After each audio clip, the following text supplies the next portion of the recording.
Hi, my name is Geneva Robins and I'm a Reiki Master here at LunaHolistic.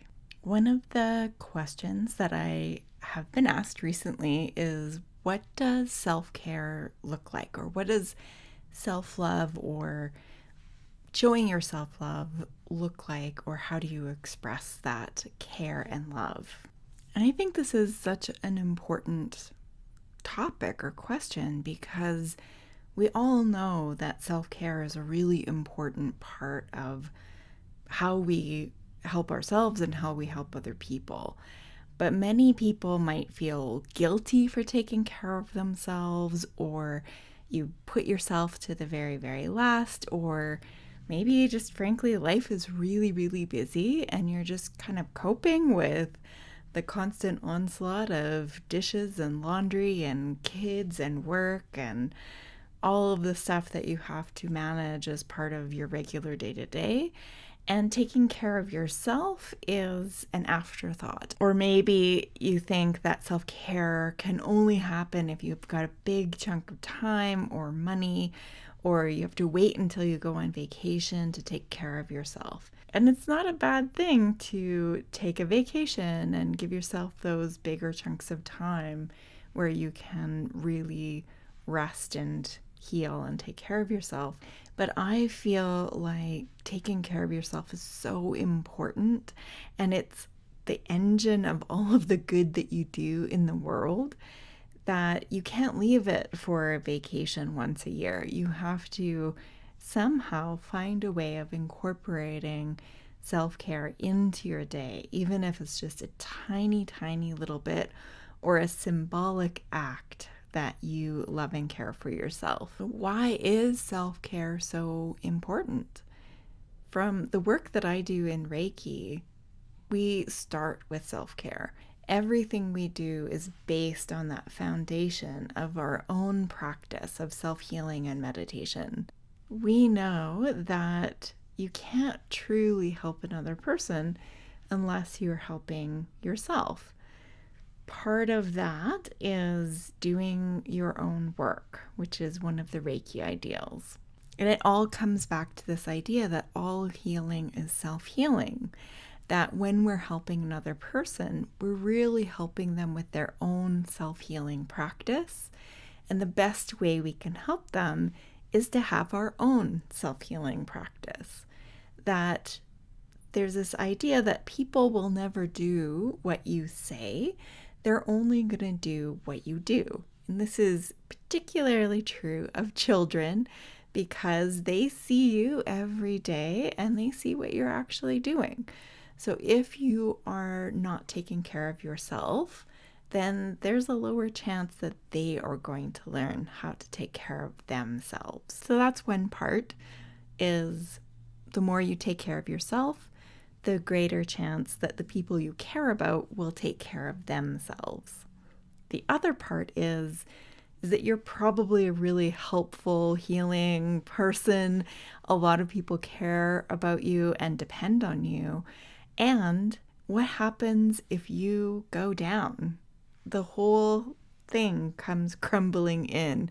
If a lot of people care and depend upon you and you're not taking care of yourself, then it actually can create a form of harm for other people. When you are taking care of yourself, it is often the best gift, the kindest, most loving thing you can do for other people, because your well-being is their well-being. So that's why self-care is so important. But what does it look like in practice? What are some ideas of ways that you can incorporate self-care into your daily routine?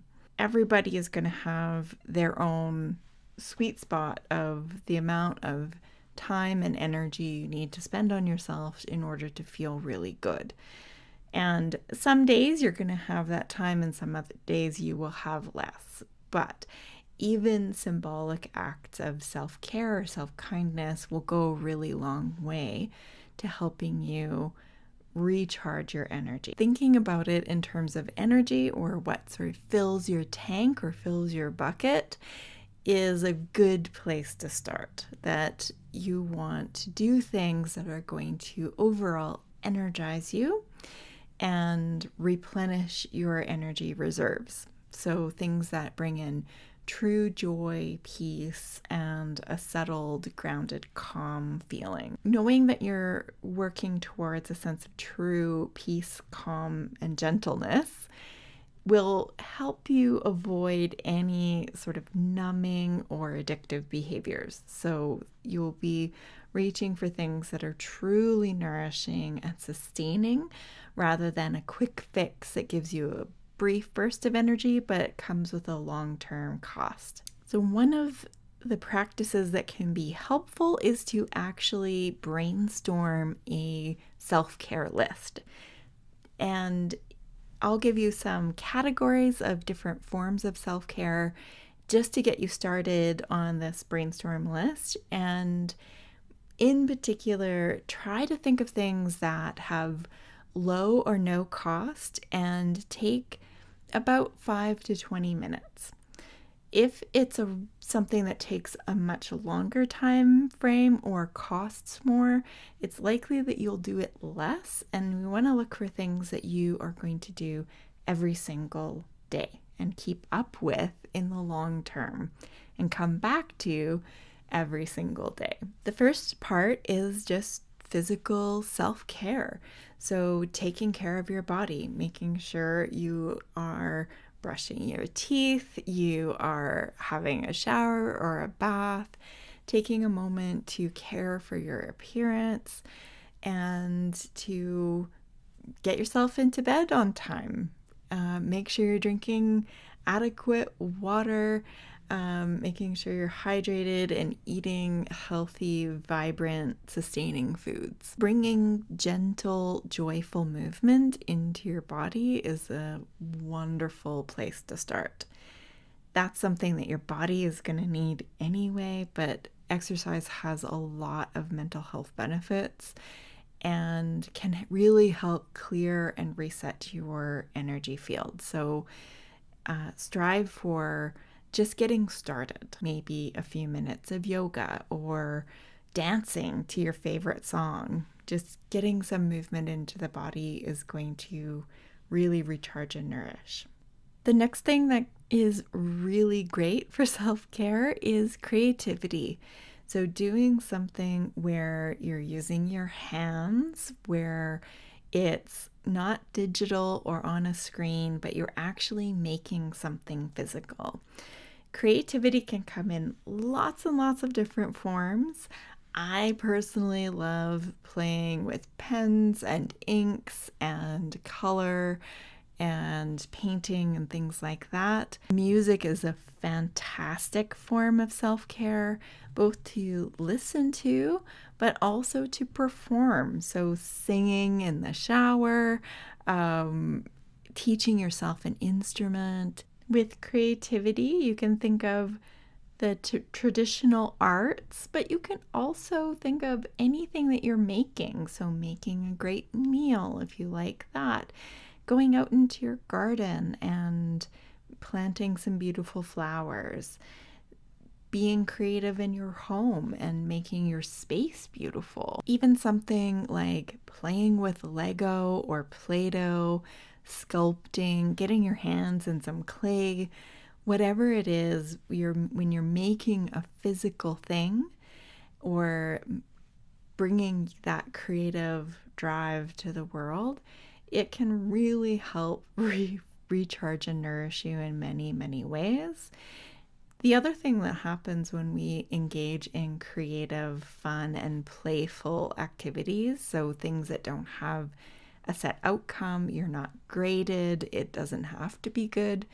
When you're doing something like just even doodling or drawing, what ends up happening is that you access the creative centers of your brain, and sometimes problem solving goes way, way up, and ideas and insight comes into your awareness just by doing something fun, playful, and light. Sometimes self-care is also about things that light up your heart and creating connections with other people. It's not always a solo activity. So sometimes it is about, hanging out with a pet or a loved one, calling up somebody who you really care about and just talking to them for a few minutes or sending them a little emoji. I really, really love sending people random little emojis.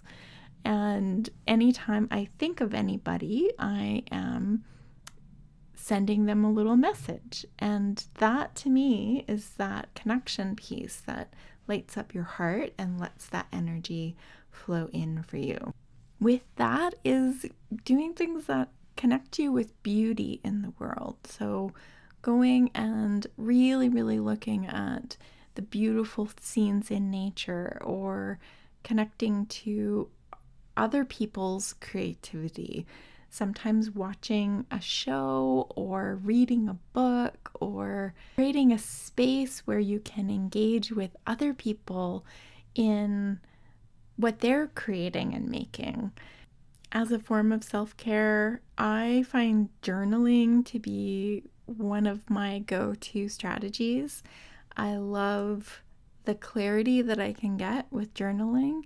Even if it doesn't even make sense, I just will set a timer and I will write for 5 minutes and just let the words tumble out onto the page without editing or crossing anything out. That's called a free write, and it's a really great way of seeing whatever is inside your heart, what's on your mind, just getting it out of you and onto the page. And that can be a really powerful process. Sometimes just writing and expressing your thoughts and feelings to you, either yourself or to other people, is really great as well. And of course, one of my favorite and go-to forms of self-care is meditation. So even just a few minutes of meditation can help recenter, ground, and help you feel clearer, calmer, and really bring you out of that stressed fight or flight state and into that calmer, rested nervous system. Meditation can be very challenging at times, but the only way you can really do meditation wrong is to not do it. There are many, many, many different forms of meditation out there. So don't give up if the first couple you try don't resonate with you. I'll send some links in the description. Make sure you give them a try. Even just a few moments of meditation can really help you clear, reset, and ground. If you know Reiki self-healing is also a fantastic addition to your self-care routine. I really, really love it. Learning Reiki has completely changed my life and is a big part of my daily practice.